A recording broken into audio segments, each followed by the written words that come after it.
My girlfriend had just passed her federal service exams and secured a government job. Her first order of business? Dumping me. The very next day, we ran into each other at the entrance of the State Department of Infrastructure. She assumed I was there to beg, to make a scene, and plead for a second chance. She decided to humiliate me publicly. "You're not on my level anymore, Ethan. Stop harassing me. If you don't leave, I'm calling the police." Hearing this, I actually laughed. Me? Harassing you? I shook my head, amused. "Take a good look. I run this place." She didn't believe a word of it, signaling for security to remove me. But when the security captain saw me, he snapped to attention and offered a crisp salute. "Snap. Good morning, Director." Vanessa's eyes went wide. She was completely stunned. I gave Captain Miller a slight nod, ignored my ex-girlfriend's shocked stare, and strode confidently toward the main lobby. "Ethan Sterling." "Stop." Vanessa cold chased after me, clearly still in denial about my identity. "I didn't think you'd go to such lengths just to get back together with me. You actually hired actors?" She shot a dismissive glare at Captain Miller, looking down her nose at him. "How much did he pay you?" "I'll double it. I command you to throw him out. Slap some sense into him while you're at it." I burst out laughing. Captain Miller saw me laughing and couldn't help but chuckle himself. "Captain Miller," I said, my expression suddenly turning stone cold. "Is this how you secure the perimeter? Letting just anyone in?" The smile vanished from his face instantly. He looked terrified. "Director." She said she was a new hire reporting for duty. I didn't think. "I don't want there to be a next time," I said, my words sparse but heavy. Captain Miller understood immediately. He grabbed Vanessa Cole and began dragging her away from the entrance. "Get out of here. Harassing the director? You got some nerve. Move it." At 10 a.m., I presided over the all-hands meeting for the department's executive staff and employees. My agenda was to outline the future operational model of our agency. In these changing times, technology and policy move fast. As the captain of this battleship, it was my duty to plan ahead and steer us correctly. The auditorium, capable of seating nearly 1,000 people, was packed. I sat on the dais in my tailored suit, delivering my address. My presence was commanding, my gaze steady, my words professional and sophisticated. Below, 1,000 employees listened intently, taking notes. No one dared to make a sound. As my eyes swept the room, they inadvertently landed on Vanessa. As a new hire, she was seated in the far corner reserved for probationary staff. Her face was pale, drained of all color. The arrogance she had shown at the gate was gone, replaced by panic and confusion. When she realized I was looking at her, she immediately lowered her head. My gaze lingered on her for only a split second before moving on to other staff members. She wasn't worth another second of my time. At 8 p.m., after wrapping up some overtime paperwork, I decided to call it a day. As soon as I got into my car, Vanessa appeared out of nowhere, yanked open the passenger door, and planted herself in the seat. Clearly, she had been staking out the parking lot for hours. "Ms. Cole, is there something you need?" I asked indifferently. Gone was the high and mighty attitude she used to lord over me. Her tone was now groveling and subservient. "Ethan, Director Sterling, this morning was a misunderstanding. I want to apologize. Let me buy you dinner and make up for it. Please." She paused, then added, "We could go to that steakhouse we used to love." I rejected her politely, but firmly. "I'm sorry, I'm tired, and there's no need for dinner." I didn't take this morning's events to heart. Vanessa fell silent for a moment, then suddenly grabbed my arm, launching into an explanation. "Ethan, that breakup text. My mom forced me to send it. I didn't want to break up. Can we try again?" Hearing this childish excuse, I felt a wave of disgust. "I'm sorry, but we're done. Please get out of the car. It really was my mom." Her voice turned into a beg, her grip on my arm tightening, as if I were a lifeline. "Whether it was your mother or not, the result is the same," I said. "And rest assured, I won't retaliate against you just because of our personal history. I'm not that petty. From now on, just focus on your job." "Ethan, what do you mean?" she suddenly shrieked. She put on a show of righteous indignation, eyes brimming with tears, looking so wrong that a passerby might think I was the one who dumped her. "Get out." I lost all patience. I didn't want to look at her for another second. "You really won't take me back?" "Absolutely not. Aren't you afraid I'll scream rape?" Vanessa finally showed her fangs. She started tearing at her own clothes and messing up her hair. "If you don't get back together with me, I'll accuse you of assaulting me, a man and a woman, alone in a car. Let's see you talk your way out of that." My eyes went cold. If there's one thing I hate, it's being threatened. "Do you have any idea of the consequences of framing a senior executive service official?" "Humph. Is a senior executive that special?" Vanessa sneered like an idiot. "How big of a deal is it? How much power could you possibly have? I was speechless. She had absolutely no concept of the hierarchy. Usually, a bureau director is a GS-15 level position, but our agency is critical infrastructure, meaning I hold a senior executive rank, equivalent to a state commissioner. It's a massive leap in authority. Her threats were like a minor league player challenging a Hall of Famer. I stopped engaging with her and simply pulled out my phone, dialing a number. I'm ordering you to get to the agency parking lot in 10 minutes. 9 minutes later, Vanessa's direct supervisor, Division Chief Leonard Vance, arrived in a panic. He was disheveled, still wearing his pajamas under a coat. This employee is your subordinate, correct? I asked. She's currently refusing to leave my vehicle and causing a scene. What is her objective? How exactly are you running your division, Leonard? With just a few words, I had Vance sweating bullets. He bowed apologetically to me, then ripped open the passenger door and slapped Vanessa across the face. Vanessa Cole, if you have a grievance, you bring it to me. You don't bypass the chain of command and harass the director. Get out of the car. Vance dragged her out, then personally closed the door for me and even wiped a smudge off the window. I hit the gas and drove off. I thought that would be the end of it, that Vanessa would realize her position. But I underestimated the shamelessness of human nature. The next day, Vanessa, apparently having lost her mind, barged into my office and spoke directly. Director Sterling, I want to transfer. I've asked around. The logistics department has no room for promotion. I want to go somewhere else. I feel the procurement division would suit me. Hearing her audacious demand, I shot it down instantly. On what grounds do you dare ask this? Do you have the seniority? Do you have the capability? Vanessa replied without a shred of shame. On the grounds that I slept with you for years. Is that qualification enough? A flash of ruthlessness crossed my eyes. I slept with you? During the years she was studying for her exams, she ate my food, lived in my house, and spent my money. I paid for everything down to her feminine products. Relationships are supposed to be mutual, but in her mouth, it sounded like a transaction. Perhaps. She always viewed it as one. Get out.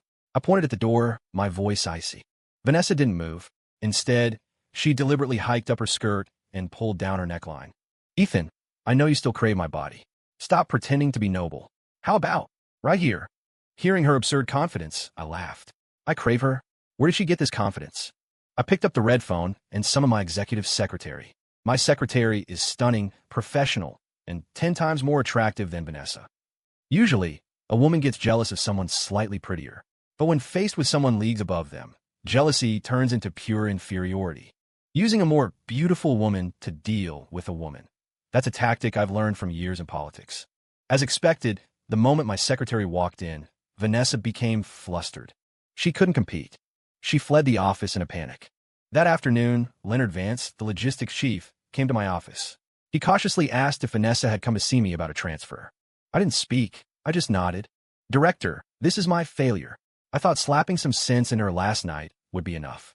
I didn't realize she was this stubborn to dare propose such outrageous conditions to you.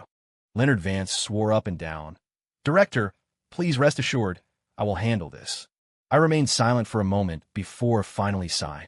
Leonard, she's just a rookie. It's normal not to understand the rules of the bureaucracy. Occasionally making a mistake is worthy of forgiveness. I paused.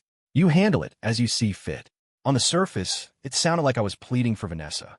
In reality, the phrase, handle it as you see fit, was loaded with implication. Leonard, being a veteran of the system, immediately grasped my true intent. I didn't want it to look like I was engaging in personal retaliation. Poor Vanessa. She didn't understand the game. She thought she could use a dead relationship to blackmail me for benefits. She didn't realize that a few casual words from me could determine the trajectory of her entire life. A few days later, Vanessa was forcibly transferred by Leonard to a remote field office in a rural township. Leonard didn't report this to me directly. I heard it from my secretary. I chose to remain silent. A few days after that, I approved Leonard's promotion request. He was 40, stuck at mid-level management. It was time to bump him up. A month later, I began my push for a higher clearance and a move into the state cabinet. I wasn't satisfied with just being a director. My next goal was the inner circle of state leadership. However, right as I was preparing, a scandalous rumor started circulating in the agency. Vanessa was pregnant, and it was mine. The rumor painted me as a deadbeat who knocked her up and then abandoned her. To make matters worse, Vanessa's mother, Brenda Cole, stormed the agency. She was a classic Karen, screaming, rolling on the floor, and publicly cursing me out. Brenda's appearance inflicted serious damage on my reputation. I knew her type, a shrew who would fight with the sky, the earth, her husband, and the dog. Engaging her was a losing battle. So I stayed in my office, avoiding direct conflict. However, years of political maneuvering told me this wasn't simple. I governed by 3 principles: anticipate danger, strategic retreat, and calculated change. If you spot danger, dodge it. That's anticipation. Retreat to where you aren't the target. That's retreat. Once you step back, you can observe, analyze, and decide how to strike. That's change. It didn't take long to figure it out. Someone was using Vanessa to take me down, and this political rival had impeccable timing, hitting me right at the critical juncture of my promotion. I had to admit, this move could destroy my career. I could be stuck as a director forever. Days later, the Office of the Inspector General, OIG, came knocking. The charges: 1. Moral turpitude and abandonment. 2. Retaliation against subordinates. 3. Improper promotion of unqualified staff. Instead of panicking, I wanted to laugh. The rival hiding in the shadows lacked creativity. Borrowing the OIG's knife to kill me? Please, give me something original. The investigation was loud. I was suspended from all duties. My work was temporarily taken over by Deputy Director Carter Banks. Watching Carter settle in my chair with that smug, villainous grin, I had a chuckle. Carter, oh Carter, you couldn't wait to jump out. You're too green. I was taken to an off-site location for isolation and questioning. The investigator was a woman named Audrey Pierce. She was sharp, no nonsense, and skipped the pleasantries. Let's talk about you and Ms. Cole, Director Sterling, she started, toying with a female subordinate's emotions. What were you thinking? Clearly, Audrey was biased. I understood. As a woman, she instinctively sympathized with a perceived victim. It was natural. I calmly presented the evidence I had prepared long ago.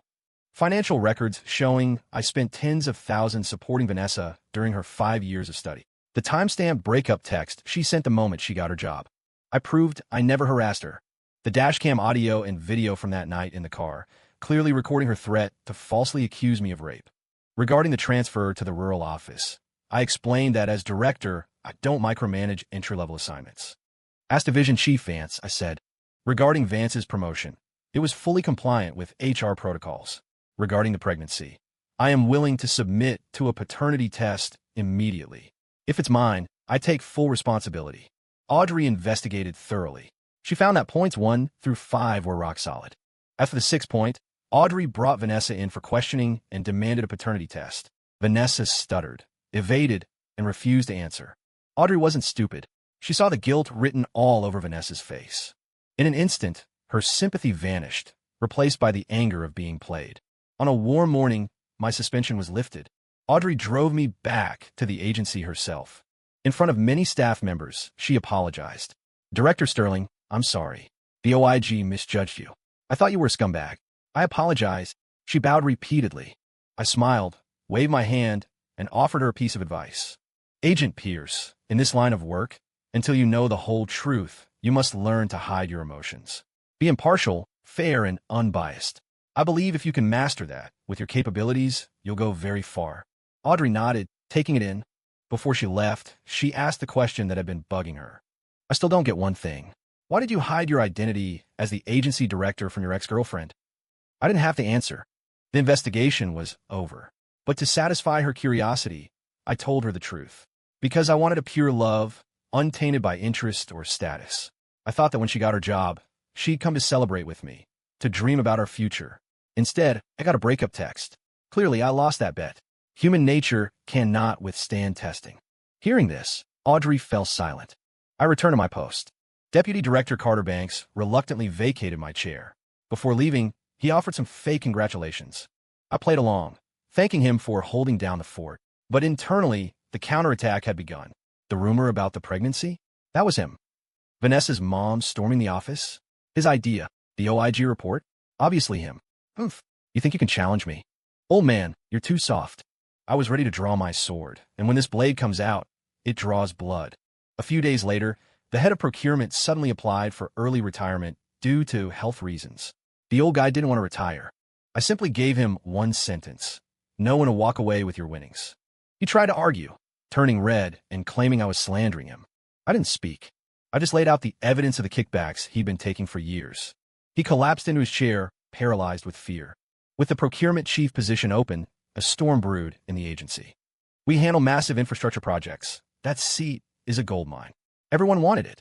Yet, overruling all objections, I did the unthinkable. I appointed Deputy Director Carter Banks to concurrently serve as the acting head of procurement. Carter was visibly flattered, perhaps even overwhelmed. Or maybe he knew I was setting him up. At our level, there are no idiots. We are all thousand-year-old foxes. We don't play fairy tales. We play poker with our cards face up. I'm digging a pit. Are you going to jump? Eventually, Carter jumped in. I laughed. Old man, you really are too green. A few days later, Senator Caldwell, my old mentor, called and invited me to dinner at his home. I owed my rapid rise to the senior executive level to his patronage. Honestly, I didn't want to go.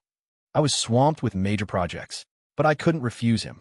Plus, his wife made incredible pot roast. I was a little hungry.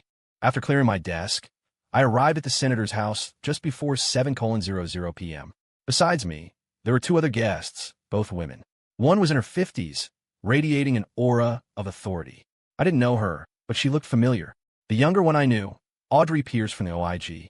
We had crossed paths several times since the investigation. During dinner, I tried to subtly fish for information. Who was Audrey's mother, this older woman? But whether it was the senator, Audrey, or the woman herself, they were tight-lipped. They wouldn't tell me a thing. I let it go. If they weren't talking, they had their reasons. The atmosphere at the table got weird. Senator Caldwell kept praising Audrey, then asking me what I thought of her. I suddenly realized this was a setup. They were trying to set me up with Audrey. Great. The pig walked right into the slaughterhouse. Suddenly the pot roast doesn't taste so good. I wanted to run. But Audrey? She didn't run. She actively asked for my personal number. My heart skipped a beat. Does this girl actually like me? You should be aligning with me to fight this awkward setup, not defecting to the enemy. Comrade, your awareness is low. I wanted to decline, but the senator gave me a look that said, if you say no, I'll end you. I had no choice. Over the next few days, Audrey Pierce appeared in my office promptly at closing time to drag me out. Physically, I resisted. I really was busy. A director's life isn't tea and newspapers. It's crisis management. Psychologically, I accepted it. She was 5 years younger, beautiful and vibrant. I'm a high-ranking official, but I'm also a man. And Audrey was bold. Eventually, we grew close. One night, after a few drinks, Audrey broke protocol and told me a secret. Actually, the tip that triggered your investigation came from Carter Banks. He told the OIG, I don't like this officer. He handles his private life poorly. Someone who abandons a pregnant girlfriend of 5 years is a scumbag. Allowing such a person to hold power is dangerous. Audrey said his words spurred the Inspector General to act. She warned me to watch out for Carter. I smiled and touched her arm. Audrey, you underestimate me. I didn't become a director at 35 by being passive. Watch closely. The show is just starting. I outlined my plan for Carter. Audrey was impressed by the strategy. Maybe it was the alcohol, or maybe genuine emotion, but she threw herself into my arms. Ethan, our kids are going to be so smart. Hearing that, I felt a surge of pride. A woman wanting to bear your children is the highest compliment a man can receive. Days later, Brenda Cole, Vanessa's mom, was back at the agency. Captain Miller, knowing she was trouble, locked the gates, leaving her to scream and perform her one-woman show on the sidewalk. Coincidentally, Audrey saw Brenda cursing me out. Audrey couldn't stand seeing me slandered, so she stepped in to defend me. But Audrey grew up privileged. She had never encountered this kind of raw, low-class malice. Brenda, a master of rural warfare, reduced Audrey to tears in seconds. When I heard, I rushed out to comfort Audrey and issued a final ultimatum to Brenda. If you want your daughter to keep her job, stop now. Otherwise, the consequences will fall on her. I admit, it was emotional, but a man who won't defend his woman isn't a man. That's my bottom line. Brenda ignored the threat and turned her vile abuse onto Audrey, calling her a homewrecker, a slut. I was about to go nuclear when a car pulled up. It was the older woman for the dinner party, Audrey's mother. She stepped out wearing a white dress uniform with the stars of a high-ranking commander. I was stunned. She was the superintendent of the state police, a cabinet-level official. Damn. Talk about hiding your power level. Brenda was finished. The superintendent made one call to the city police chief. Brenda was arrested on the spot for disorderly conduct and harassment. The nightmare that had hovered over me was finally gone. Audrey and I began a happy life together. As for Vanessa, she was abruptly transferred out of state. I didn't care enough to ask why. 6 months later, A clerk in the procurement division filed a whistleblower complaint against Deputy Director Carter Banks for embezzlement, providing a watertight paper trail. The OIG swooped in. They came for Carter right in the middle of a General Assembly I was hosting. He was literally in the middle of a pompous speech when agents cuffed him. Carter collapsed, losing control of his bladder right there on stage. As they dragged him away, he screamed at me, "Ethan Sterling, you bastard. You set me up. He dug the hole for me. Arrest him too." I smiled coldly. I knew men like Carter. They are greedy. Putting him in charge of procurement was like putting a bowl of tuna in front of a cat. He might resist for a day, but not a month. In politics, amateurs play talent. Pros play setup. But I play human nature.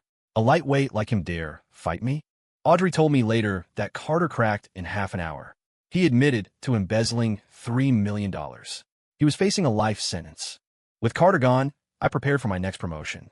This time, I had the guidance of Audrey's mother. She mentored me, pointing out my blind spots. I was grateful. I was certain the promotion to the state cabinet was mine. Then, a bizarre personnel order landed on my desk. The State Department had parachuted a new deputy director into my agency, Vanessa Cole. Vanessa? I blinked, thinking I was hallucinating. I checked the file. It was her. I couldn't believe it. She was a low-level clerk. Making her a deputy director, GS 14 equivalent, was insane. But my investigation revealed the truth. In the last year out of state, she had made multiple miraculous jumps in rank. From clerk to deputy director in record time. Clearly, a hidden hand was pushing her. I underestimated her. I smirked. I used my network to dig deeper. It turned out that during her time in the rural office, Vanessa had seduced a powerful deputy governor. He had moved her out of state to let the heat die down, gilded her resume, and then dropped her back into my agency. It looked like she was here for revenge. Or maybe the deputy governor wanted to use her to break me. Or both. Once I understood the game, I knew how to play it. A few days later, Vanessa reported for duty. Following protocol, I convened a welcome meeting and invited the new deputy director to speak. When she took the podium, her words were sharp, filled with veiled barbs aimed directly at me. She showed zero respect for my authority as director. I simply smiled and let it slide. After the meeting, Vanessa came to my office, ostensibly to say hello, but really to gloat. Her message was clear. You didn't want me before, and now it's too late. Watch your back, Ethan. Your seat will be mine soon. I have power backing me that you can't imagine. I didn't get angry. I was as calm as water, politely showing her out. It felt like punching cotton to her. She left frustrated. A few days later, new directives came down from the state capitol. The governor's office felt the major federal projects I was overseeing were moving too slowly. I was ordered to transfer several key infrastructure projects to Vanessa for expedited management. The orders specifically named the heavy budget ones. I saw the play immediately. Vanessa was here for revenge, yes, but the real goal was the money. My fat projects were being targeted. I didn't argue. I handed them over immediately. Suddenly, my workload dropped. I had time to leave early and go jogging with Audrey. No more weekend overtime. We lived like this for 6 months. One day, Audrey asked me about my plan. She was worried I was being hollowed out, pushed aside to become a figurehead. She offered to have her mother intervene. I declined with a smile. Why, she asked. I quoted a line from an old movie, "Give them enough rope." 6 months later, a major safety catastrophe occurred at one of Vanessa's key project sites. It was all over the news, a massive scandal. The State Ethics Commission and the OIG descended on the agency. The target, naturally, was Vanessa. She was the project lead. The investigation was swift. The cause was clear. Vanessa had illegally cut safety budgets to siphon off funds. She confessed that she did it under the instruction of her patron, the deputy governor. Cutting safety meant pocketing millions. Vanessa had taken a sizable cut, but the bulk went to the deputy governor. It was simple after that. Vanessa and her lover were both indicted and thrown into prison. I hadn't lifted a finger. I just watched. I watched them feast, watched them build their tower, and watched it collapse. This is the highest level of political maneuvering, winning by doing nothing. Static control. I stepped in to clean up the mess. My competence was undeniable. I not only contained the fallout, but fixed the safety issues on the remaining projects. Because of this crisis management, a year later, I was promoted to the state cabinet, breaking into the inner circle of state leadership. A vast political career lay before me. Another year later, Audrey and I got married. The wedding was packed with high society guests.